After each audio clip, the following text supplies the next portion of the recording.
अगर आप भी यूपी बोर्ड 2027 की तैयारी कर रहे हैं तो चैप्टर 3 के ये 10 मोस्ट इम्पोर्टेंट क्वेश्चन आपको नहीं छोड़ना चाहिए, जिनको आज इस वीडियो में बड़े ही आसान तरीके से सॉल्व कराया जाएगा। और इस वीडियो को वो अंत तक जरूर देखिएगा, क्योंकि जो लास्ट क्वेश्चन है वो हर बार एग्जाम में पूछा जाता है। तो हमारा फर्स्ट क्वेश्चन है कि निम्नलिखित रैखिक समीकरण युग्म को प्रतिस्थापन विधि से हल कीजिए। अब देखिए, प्रतिस्थापन विधि क्या होता है।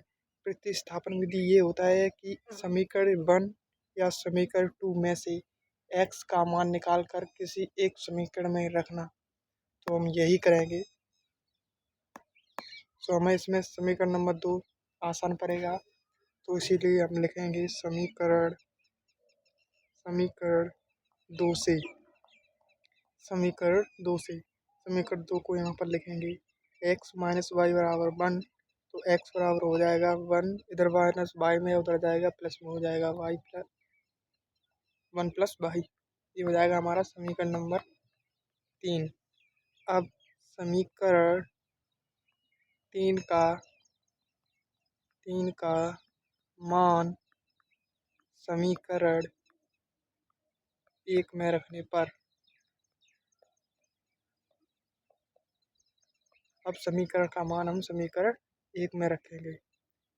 अब यहाँ पर समीकरण 1 अब 2 लिख लिया। अब x की जगह पर हमें ये वैल्यू पुट करनी है। x का मान क्या है, 1 plus y plus 3 plus y और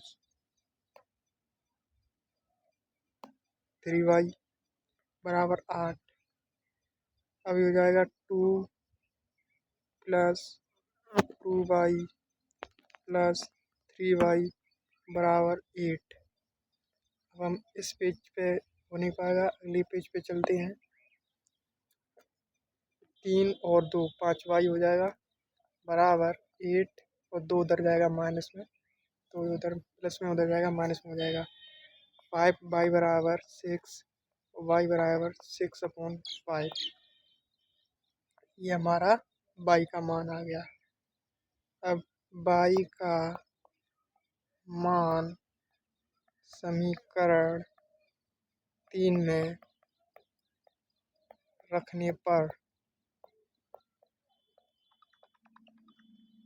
y का मान समीकरण 3 में रखने पर, अब समीकरण 3 क्या है, समीकरण 3 है x बराबर 1 प्लस वाई, एक्स बराबर 1 प्लस वाई।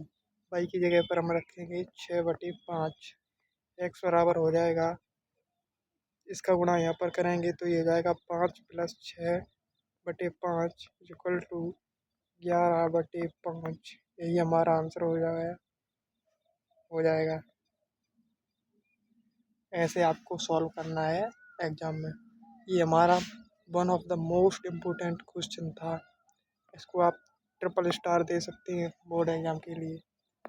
अब ये रहा हमारा क्वेश्चन नंबर 2। इस पर तो आप 5 स्टार लगाइएगा, क्योंकि ये मोस्ट इम्पोर्टेंट क्वेश्चन है बोर्ड परीक्षा के लिए। इसको भी प्रतिस्थापन विधि से ही सॉल्व करना है। तो यहाँ पर हम लिखेंगे, इसमें देखिएगा, इसमें भी ये दूसरा ही हमको आसान पड़ेगा, दूसरा समीकरण। इसमें भी लिखेंगे हम समीकरण 2 से 2x माइनस वाई बराबर 4, 2x बराबर 4 प्लस वाई हो जाएगा। एक्स बराबर हो जाएगा 4 प्लस y/2। इसको हम समीकरण नंबर 3 मान लेंगे। अब फिर समीकरण 3 का मान समीकरण 1 में रखने पर, तो हम समीकरण 3 का मान समीकरण 1 में रखेंगे। तो समीकरण 1 है हमारा 3 इंटू, अब x का मान रखेंगे यहाँ पर। x का मान है 4 plus y/2 plus 2y equal to 13। अगले पेज पर चलते हैं। इसका यहाँ पर आप गुणा करेंगे हम, तो 12 12 plus 3y/2 plus 2y equal to 13 plus 2y equal to 13। इसका यहाँ पर हम गुणा कर देंगे, यानी कि हो जाएगा ये 3y और ये 2y हो जाएगा 5y इक्वल टू, इसका यहाँ पर गुणा करेंगे 26 और जी 12 जो है उधर जाएंगे, इधर प्लस में उधर जाएंगे माइनस में हो जाएंगे, माइनस में हो गए। अब 5y बराबर, इसमें से जब ये घटाएंगे तो यहाँ पर 6 में तो 2 गया 4, ये 14 बचेगा। y बराबर आएगा 14/5, ये हमारा y का मान गया।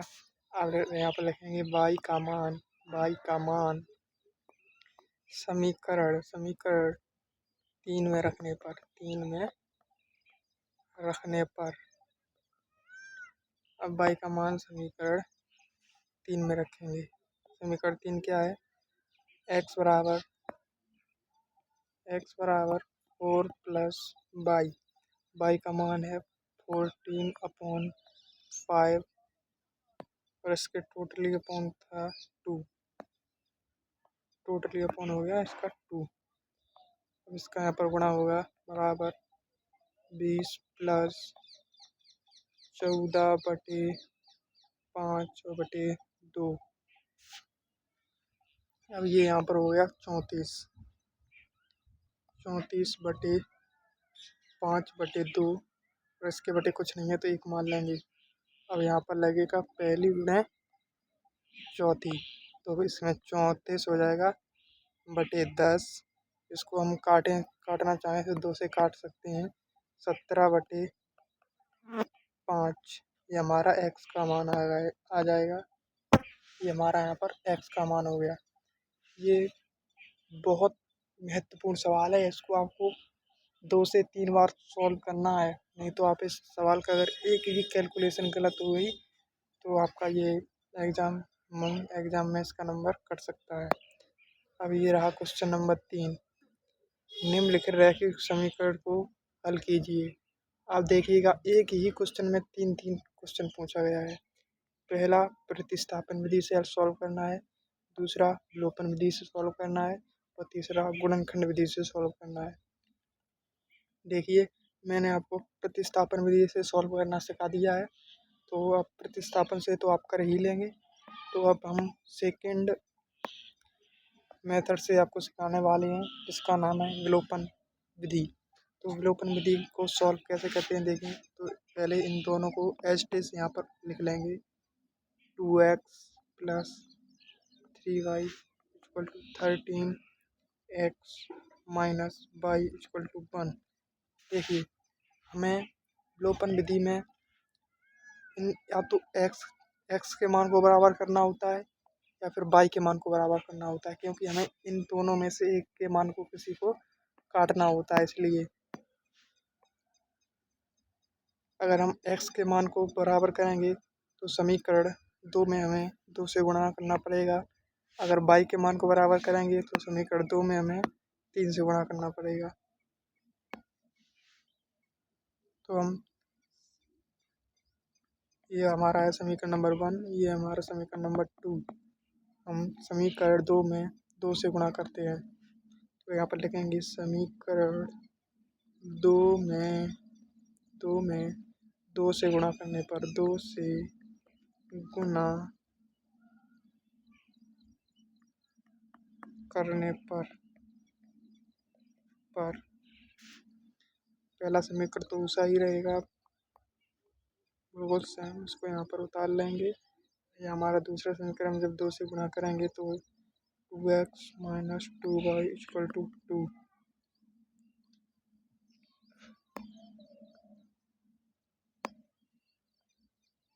इसको जब काटेंगे यहाँ पर चिन्ह बदल जाएंगे, ये प्लस है माइनस हो जाएगा, ये प्लस हो जाएगा, ये माइनस हो जाएगा, ये कट जाएंगे। ये 5y इक्वल टू 11। तो यहाँ पर y का मान निकलेगा 11/5। नेक्स्ट पेज पे चलते हैं, यहाँ पर लिखते हैं y का मान